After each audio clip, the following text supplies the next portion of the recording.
Good evening, everyone. Alan here. I'm here with James Harold White III, artist extraordinaire. We have kind of an unusual show tonight. It's about Integratron. I hope at the end of 30 minutes of us yapping and video footage that I've shot that you'll want to go check this out in Joshua Tree. You will. You will, yeah. Absolutely. And we're going to start with the road trip to Integratron. So let's roll that.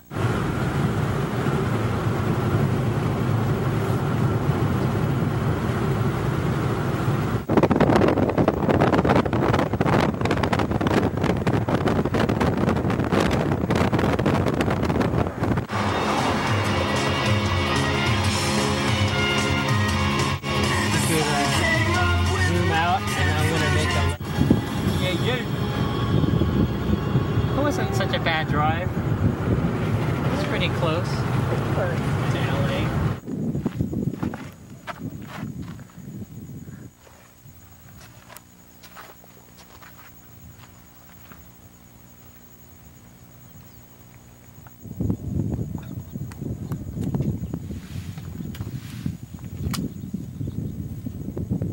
Feels like we're at Joshua Tree.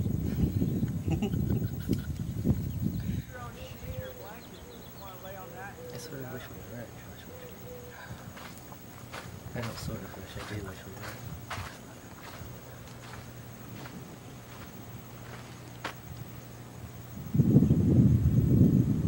There's a mini dome right there.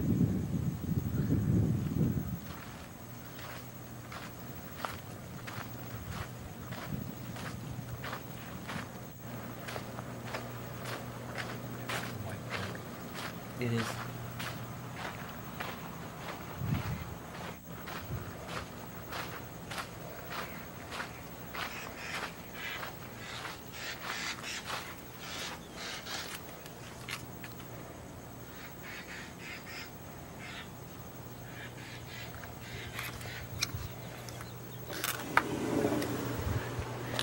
Do we take our shoes off? Probably not.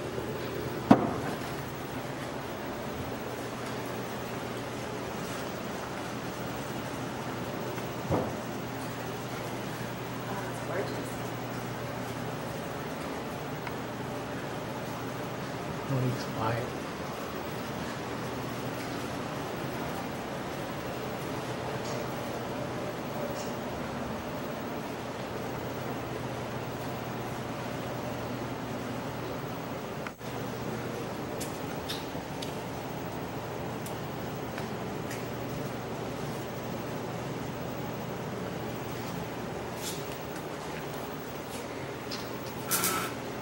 Oh, what happened?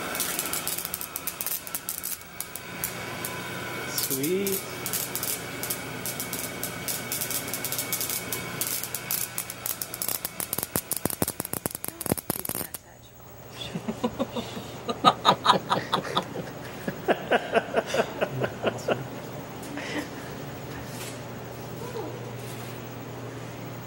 There's nothing wrong with curiosity.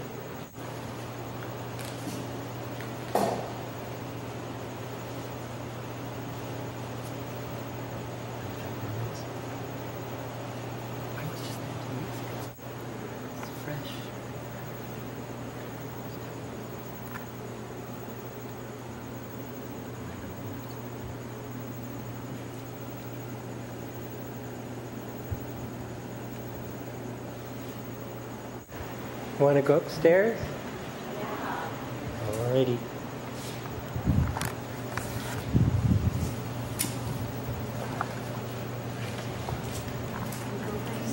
Alright.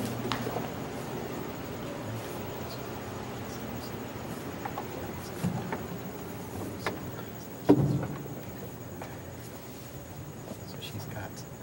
Wow. Is that better?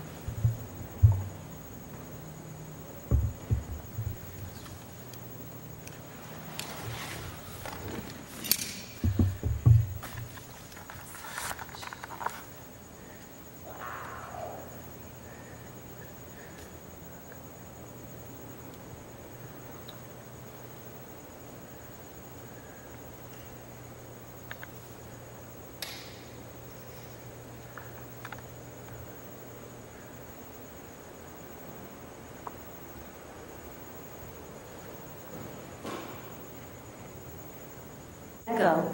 Echo. Echo. It had something like this at Dolly's house. Oh, So you oh would really? and it would just, Nice. yeah. Could I go over here?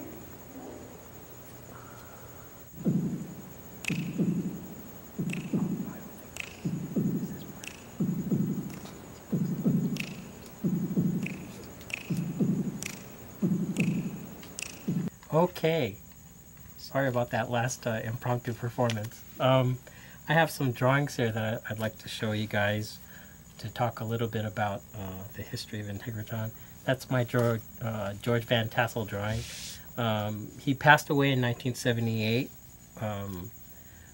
In a minute, we're going to hear from Joanne, who's one of the co-owners of the Integratron. She'll tell you a little bit more about George Van Tassel.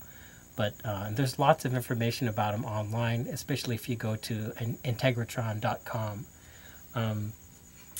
But one of the things that I found interesting, and I don't know if you could get to this, Mark, and the dome is built on giant rock at Joshua Tree, obviously stone, and under the stone is 3 rivers. So this dome that's acoustically perfect for what it serves, this sort of vibrational harmonic resonant chamber, is on rock that's under moving water.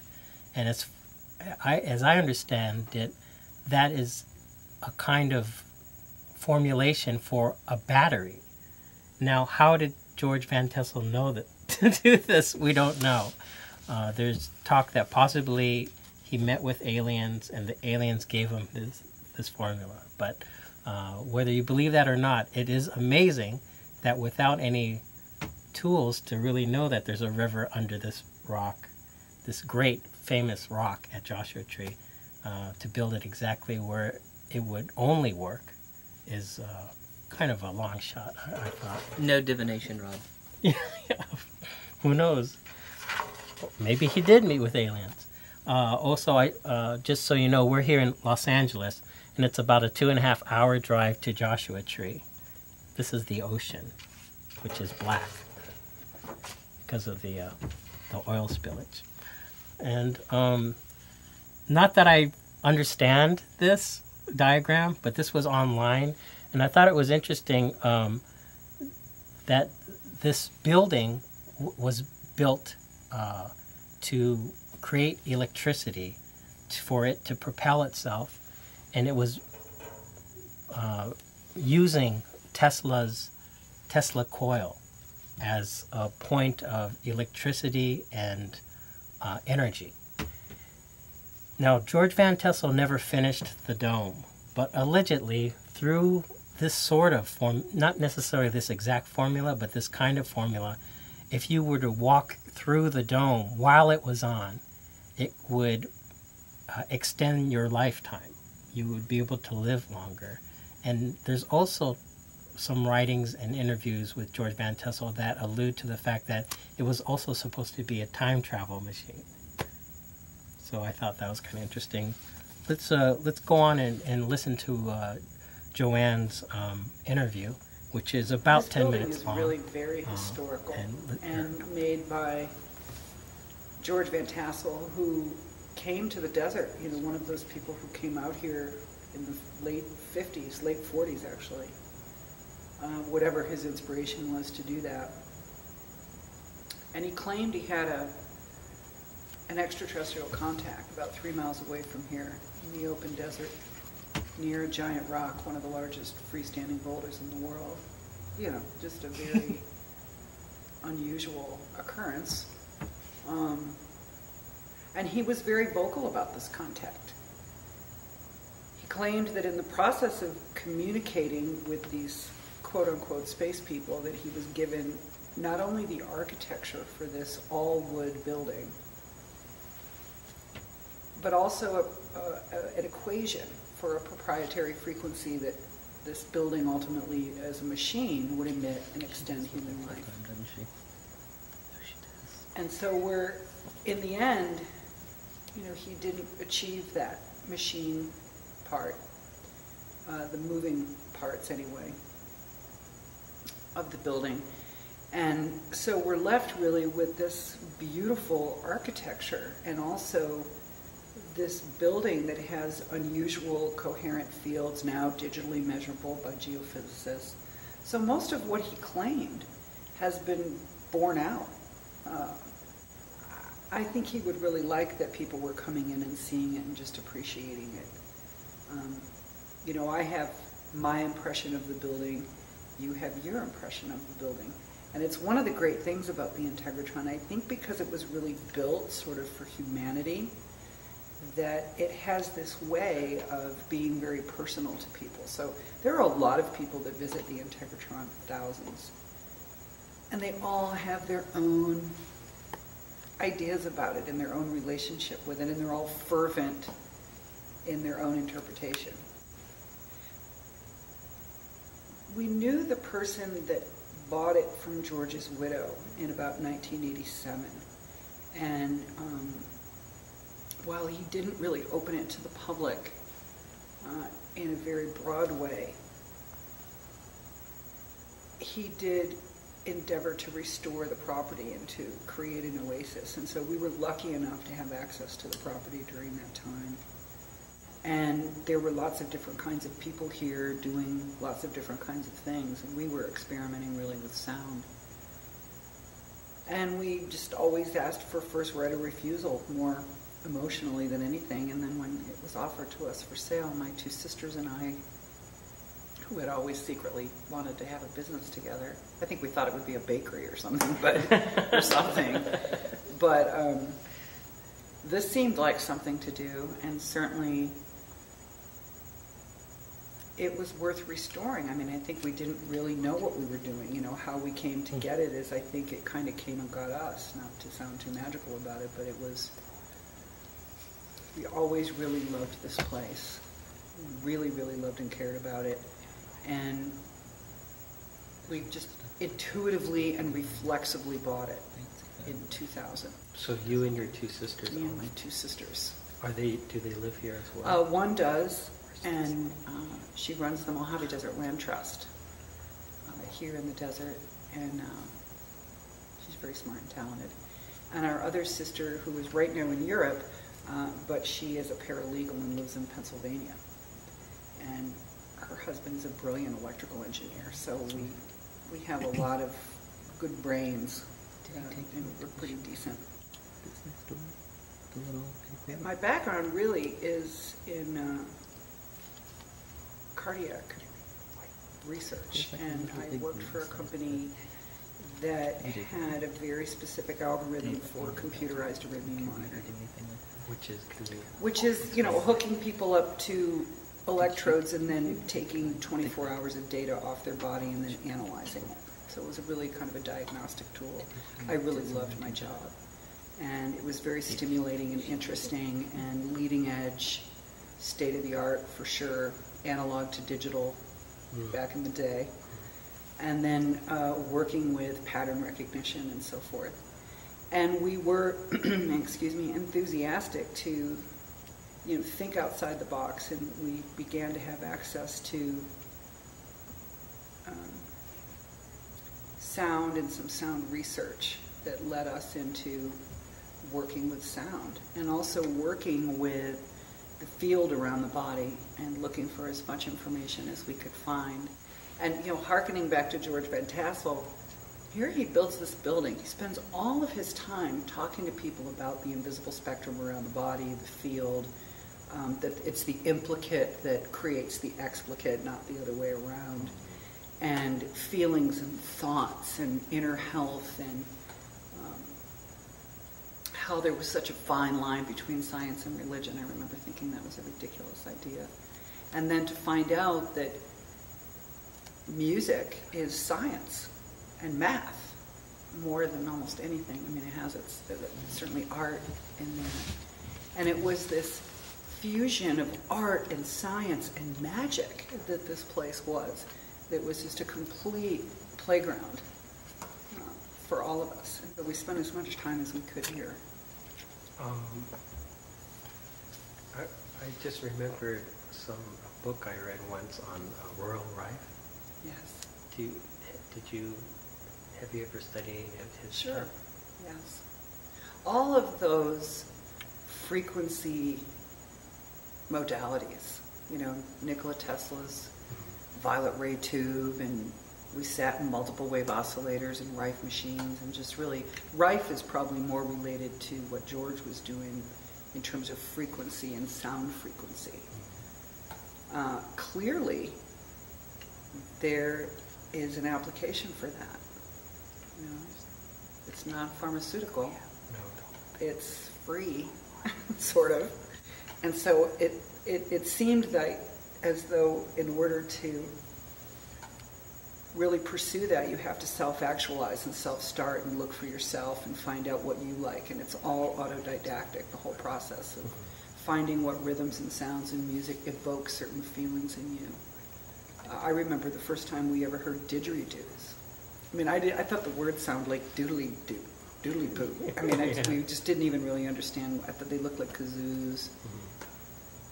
And then to experience this incredible primordial vibration and sound that felt like it was me, or it was in me, and the way that it just completely cleared out everything while it was going on, and that it was so ancient and so profound, really is what started us on that, exploring different sound modalities.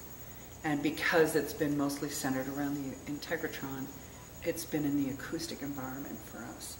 Although certain recordings, while somewhat limited by speakers and the electronics, are amazing in the building.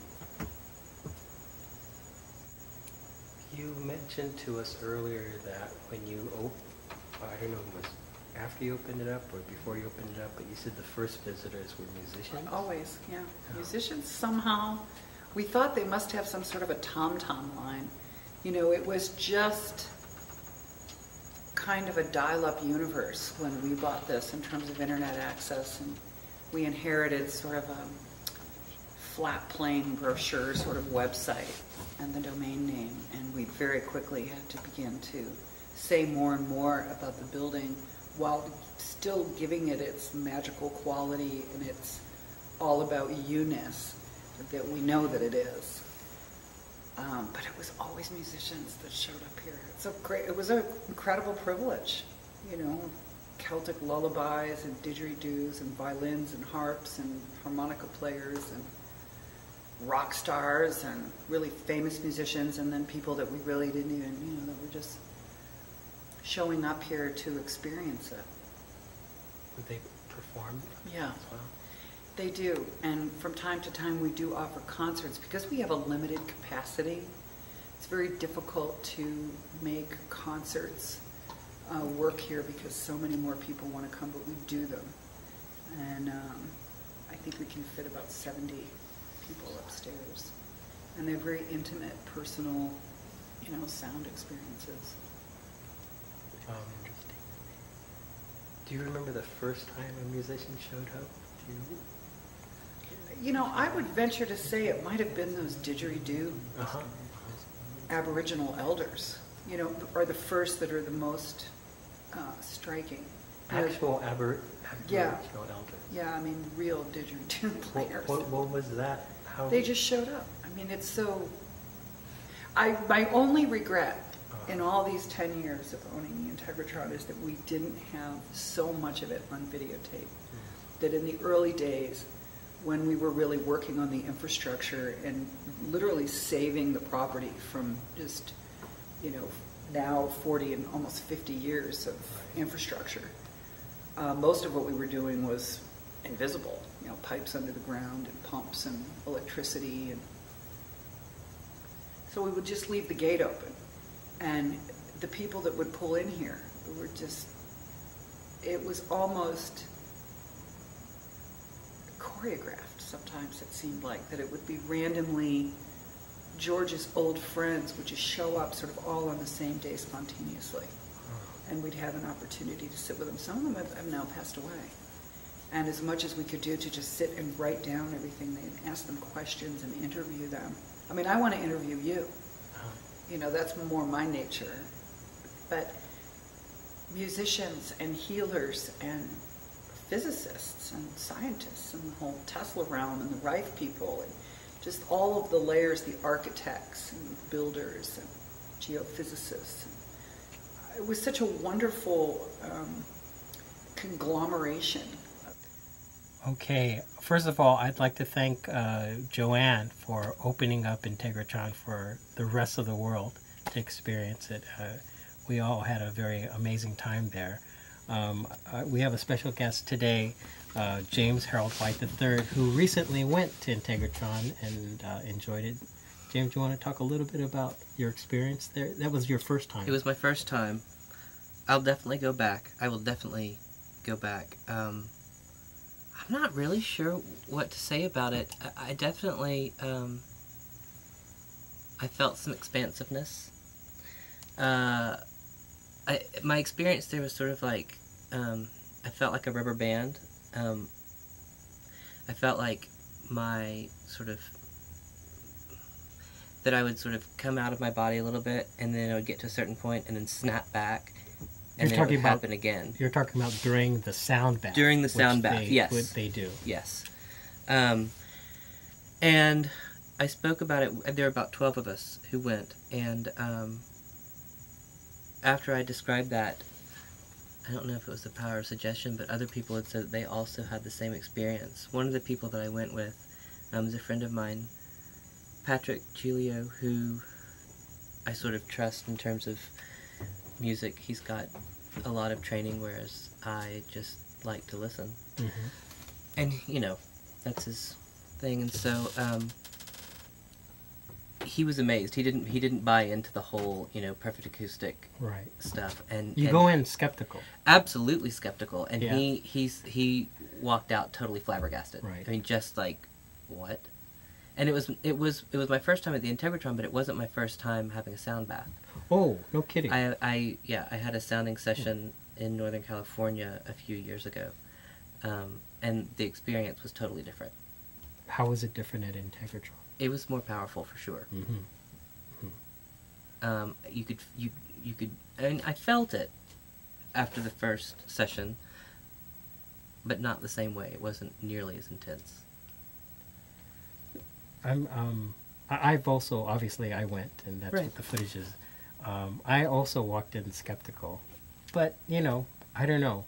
I first learned about Integratron through the composer Joseph Hammer, who was our first guest here on Airmail. Mm-hmm. And he told me about all these things, and it just sounded so wacky and so kind of like, I don't know, kind of like, you know, New Agey or something like that, you know. And I was thinking, I don't know about this and the alien thing. And right. So I did go in skeptical, hopeful, but skeptical.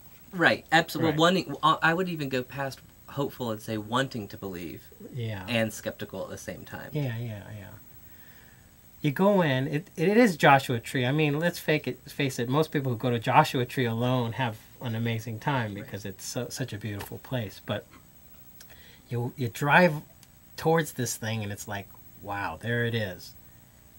It doesn't look like much. It's underwhelming to drive up to it. It's not huge on the landscape of Joshua Tree, and it's architecturally it's not that interesting. I mean, it's a dome, you know, like the observatory in Griffith Park, right?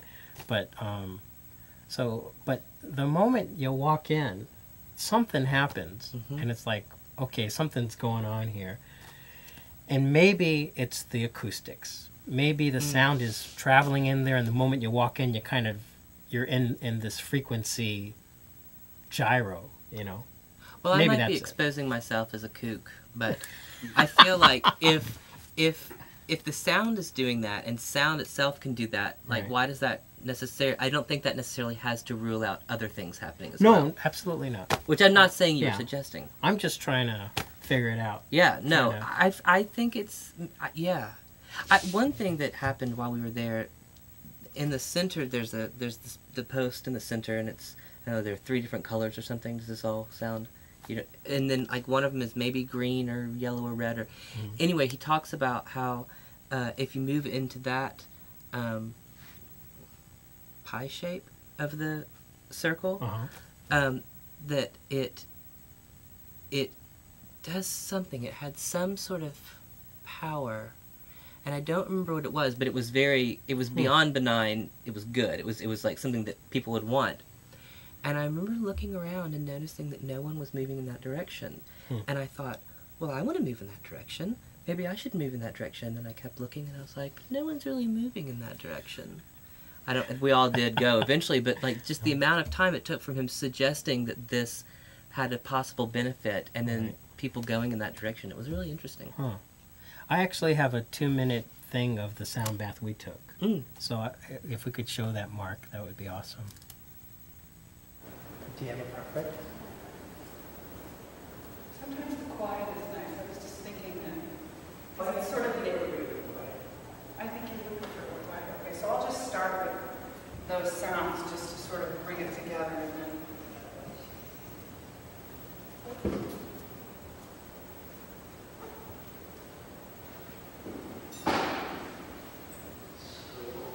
Is there a certain thing we can hear? Just like kindergarten nap times. Just lie down and get comfortable. I like kindergarten too.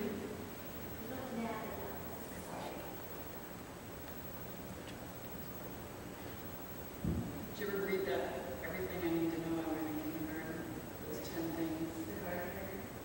This is so real. Yeah. Sure. All right. Here we go.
So she's, of course, Joanne there, and Joanne's not the only one who does the bowls. Other people who work there, they have a formula, sort of, to play these crystal bowls that have been tuned to certain notes that are allegedly chakra points on the harmonic chord of the body, and so that's what they're trying to do. Is they're and just to share a little bit about what happened to me. I drove back home the same day, and went about my business. Next day I went to work, I think, and the next day it was a Saturday. I rode my bike to Larchmont to go get breakfast. I locked my bike up, and I was about to walk across the street, to this restaurant, and all of a sudden, bam! I snapped out of something. I was like, holy crap, Yeah. And what happened to me was the sound, it becomes so potent that I think it was just reverberating in my body for 48 hours. I believe that. Yeah. And it was just a trip. So any last words about Integratron? I have a piece of advice. At the end of our sound bath, some music was put on. I maybe could have done without the pan flute music that came on afterward. And in fact, if I go back, I'm going to request that after the sound bath ends, that they just not put on any music. Because I found it very distracting. Okay. Yeah, it is what it is, and it's powerful stuff. Yeah. So thanks very much for tuning in to Earmail, and we'll see you next time. Big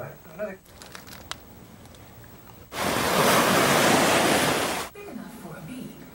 You're not a bee.